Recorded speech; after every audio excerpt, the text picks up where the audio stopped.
What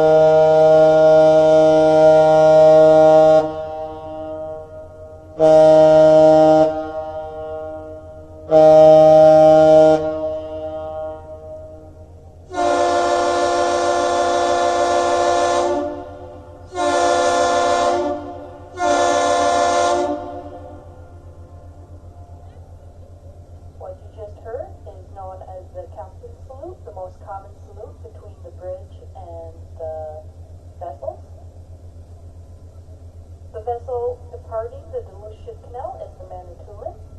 The Manitoulin was built as the Trelsi in 1991 by Croatian shipyard. She measures 662 feet in length, 77 feet in width, and 44 feet in depth.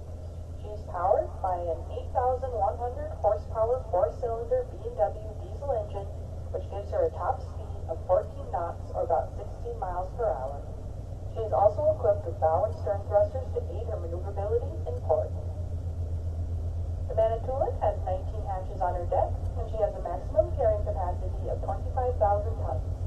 Above her deck is a 265-foot self-unloading boom, which allows her to unload her own cargo at a rate of 5,500 tons per hour without the aid of shoreside equipment.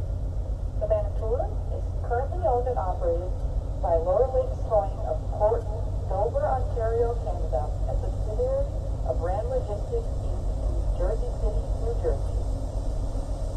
The Manitoulin was originally built as an ocean-going vessel.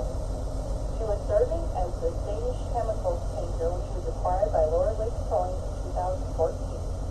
The Manitoulin was rebuilt in China, replacing the old bow section with a new self-unloading bow section.